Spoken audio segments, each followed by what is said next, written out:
Shalom. Welcome to Ohale Avotenu, Tents of Our Fathers.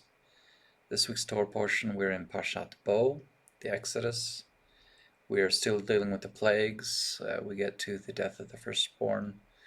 We get to the institution of the Passover and the regulations thereof.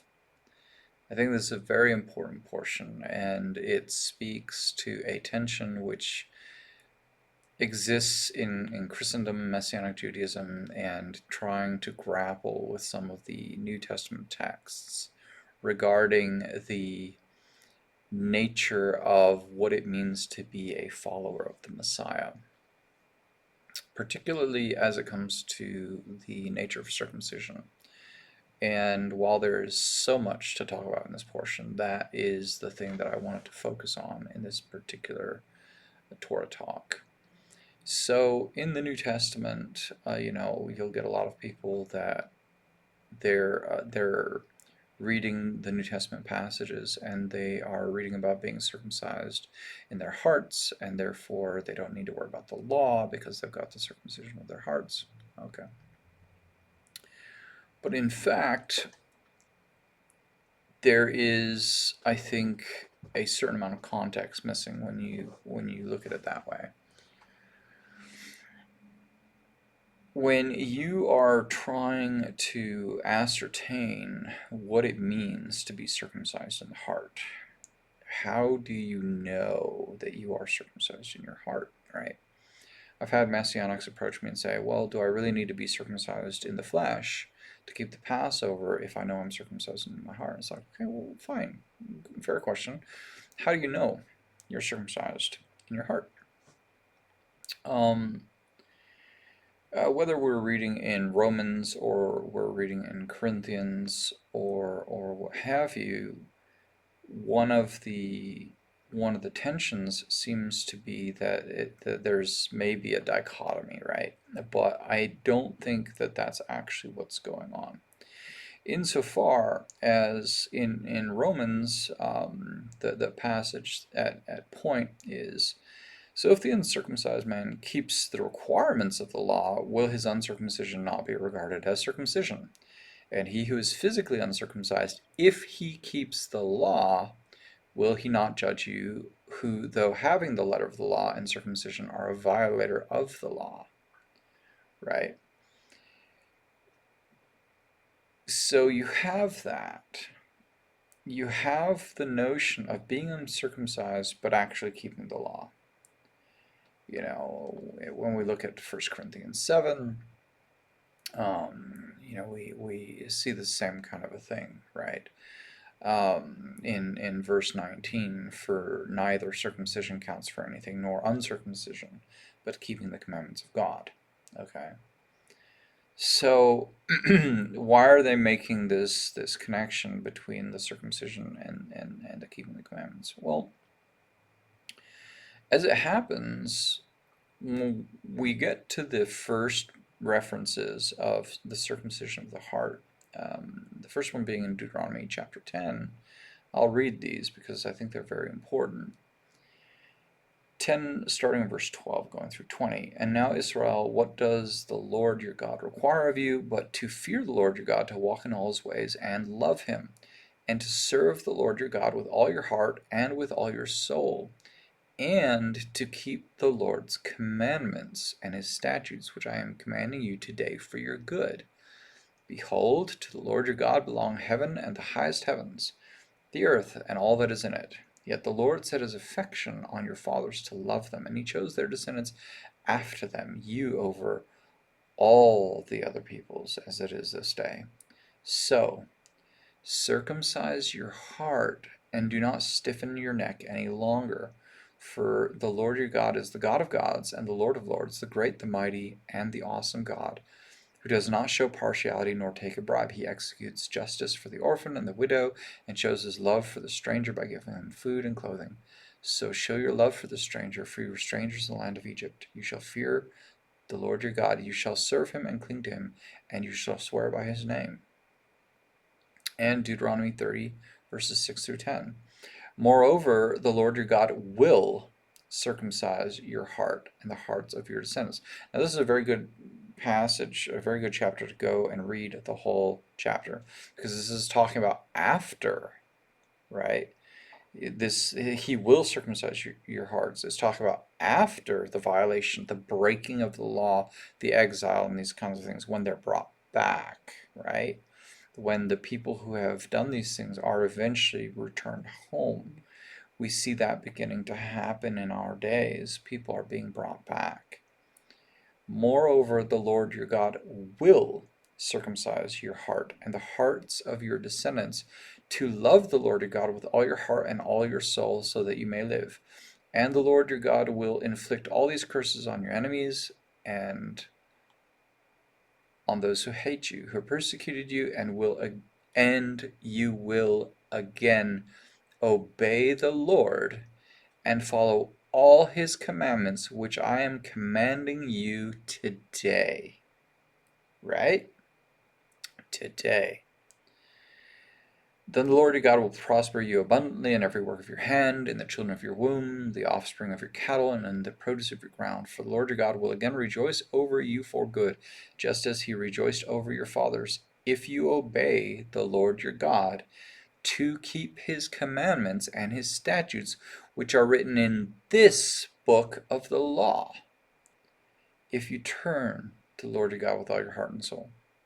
So this is after the violation of the law. This is promised to happen after the violation, right? After the breaking of the covenant, after the exile, after all those things, the things which Christendom says is what God did away with Israel for and replaced them, or at least some branches of Christendom, the replacement theology. This is a promise that God is going to eventually do this thing to these people that are turning back to God. But the circumcision of the heart is linked to keeping the commandments which were commanded in the book of the law. Okay? So, if you're circumcised in the heart, you're going to do what the law says. That's what circumcision of the heart means. Because you can be circumcised in the flesh and totally disregard God's law. But you can't be circumcised in the heart and disregard him. That's not what the circumcision of the heart is. So if you're sitting there as someone who is saying, well, I am circumcised in my heart, therefore I don't have to be circumcised in my flesh, and I don't have to do all these things, I think you don't understand what the circumcision of the heart truly is. And this is important, and it's important for multiple reasons. But the first reason, well, let's backtrack before we get into the reasons. Why? Why is the uncircumcision of the heart versus the circumcision of the heart commonly misunderstood? I think what it is the apostles were trying to explain that you can't reverse engineer salvation, right? Through works, okay? Like Christians enjoy their Christmas trees. Trees that have been cut off at the base, they're dead, and then they're brought inside, mounted, and then hung with all these pretty baubles. Well, let's imagine you took a dead tree and you tied a bunch of apples to it, or a bunch of oranges. Tying fruits on a dead tree is not going to bring that tree to life. I don't know any Christian who has not noticed their pine tree pining away, as it were. Without the water, without its roots, doesn't matter how you dress it up, it's going to turn brown, it's going to dry out, it's going to die, and if you're not careful, it's going to be a terrible fire hazard in more ways than one. But If you have a living tree is naturally going to produce living fruit if it's a fruit tree. If it's a pine tree, it'll create pine cones and pine nuts. So you can tie a bunch of pine cones onto a pine tree that's dead, and it's not going to bring that tree to life. You can take a man who has no inclination towards keeping God's law and circumcise his flesh, and that's not going to give him salvation. But if you are a man who, is trying to honor God's ways because there is the life of God inside of you, then that will naturally come out in the fruit in your life, right? You'll know a tree by its fruit. To point, if I don't go around and take people's lives unjustly, I don't go around forcing women against their consent, I don't go around finding dogs on the side of the road and making sport of them with my BB gun, for example. Those things don't make me a good person just because I refrain from doing them. They don't make me saved. They don't guarantee my access to the world to come. But I can't through these good works, right, earn somehow my access to His kingdom by abstaining from such wickedness and evil. However, if I am of His kingdom, if I do have His life inside of me, then would I go around taking people's lives unjustly? Would I go around forcing women against their consent? Would I go around doing all the other heinous things one could possibly imagine? Obviously not, right? The life that is evident inside of me would be manifest in the things which come out in my life. And so what I believe the apostles were really trying to get at wasn't that if you're circumcised in your heart, you can disregard the law, because they themselves mention the connection between the circumcision of the heart and doing the things which the law requires. I think what they were trying to say was that you can't get it backwards, right? Just because there is a one direction association, a living tree produces living fruit, does not mean you can tie fruits onto a dead tree and imbue that tree with life. The other reason why I think this is important is because it speaks to the nature of something that a lot of Christians have grappled with over the years, and I would like to throw something out there as a thought. In this passage, we talk about circumcision. Elsewhere, we talk about the circumcision of the heart. In this passage, we talk about certain things being a sign on your hand and between your eyes.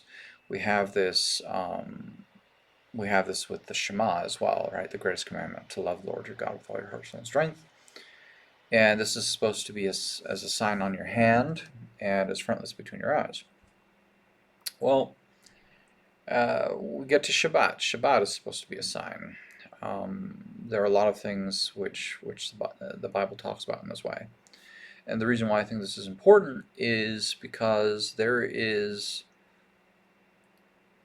something which a lot of Christians have grappled with over the years, and that is the mark of the beast, something that's supposed to be put on your hand or on your forehead, right? So is it specifically a mark? Is it a mark in the way where we're talking something purely physical? And I think it's great. Christendom, everything's spiritualized, but that's physical. And who knows, maybe it is. But ever since God formed Adam from the dust of the earth and breathed life into him, we've been both physical and spiritual beings. And I suggest to you that the recurring themes of sign on your hand and your eyes and physical circumcision, spiritual circumcision, circumcision of the heart, might indicate that it's not necessarily a physical symbol. Maybe it is. I don't know.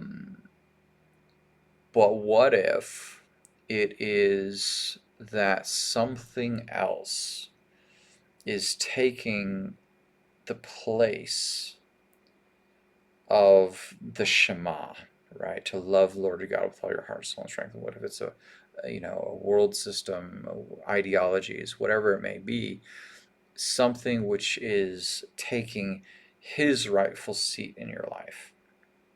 Could it be physical? Yeah, absolutely. But even if it is physical,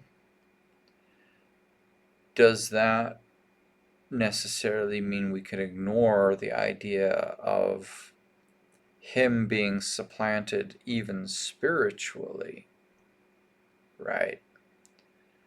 Um, be it the circumcision of the heart, be it the sign on the hand, be it the sign between our eyes, that we will love him and we will keep his commandments.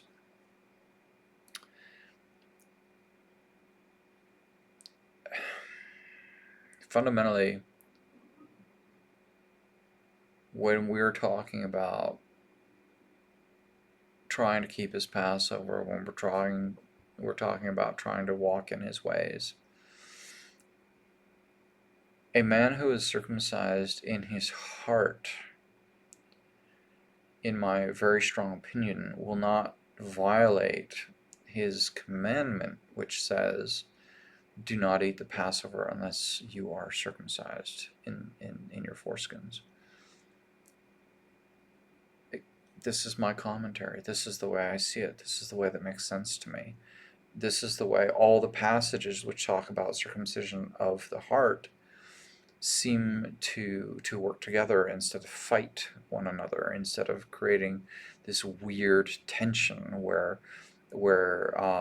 somehow circumcision of the heart, which is supposed to be paired with keeping his commandments, turns into an excuse not to keep his commandments, right? The idea that, well, God knows my heart. I don't need to do what he says because he knows who I am. Apparently, if he knows who you are, he knows you're the kind of person that doesn't want to do what he says, right? And wants to justify that, using his words as a legalistic excuse to not have to obey him. That's the irony of Christendom being so against legalism, is that they have created legal justifications for themselves to violate his law, right?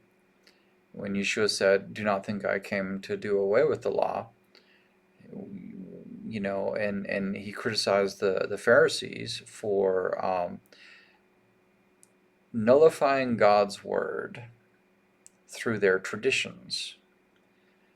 And then Christendom comes along and says that, yeah, but then he gave us a tradition that nullifies the law. He gave us it's like, whoa, wait a minute. Why then wouldn't Yeshua say, hey guys, Pharisees, you got ahead of yourselves. I was gonna do it with the law. You don't need to worry about any of that stuff, but you need to do it my way. You need to ignore God's word my way. No, he didn't say any of that stuff. And when you create for yourself these ways of justifying not doing what he says, well, um, you can't tie fruit onto a tree and bring it to life. Therefore, a tree doesn't need fruit. A living tree ought to produce good fruit worthy of repentance, fruit that can feed the nations, right? So while it's true that you can't reverse engineer life and salvation, you can't somehow, bring somebody into God's covenant by circumcising them in the foreskin of their flesh.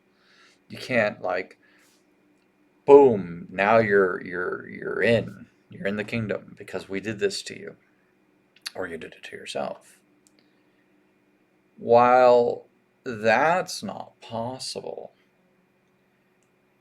if he has done a transformative work inside of you, then what does that work look like? That work ought to look like producing the fruit of the kingdom. So fundamentally, I think this is a very important passage. I think it's important for a lot of reasons, and I think the circumcision is a very important topic.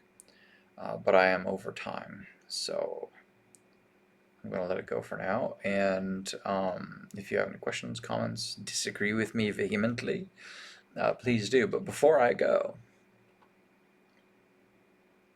because it's me, you know what? All right, all right, all right. I'll do it. I'll do it. A young man goes to his rabbi and says, "Rabbi, Rabbi, I've decided I want to open up a business, and I've got the slogan and everything." And the rabbi says, "Okay, Moshe, what you got?" And Moshe says, "All right, here it is. Moshe's discount circumcisions. This week, everything's half off." Oh my. Shabbat shalom, everybody. Until next time.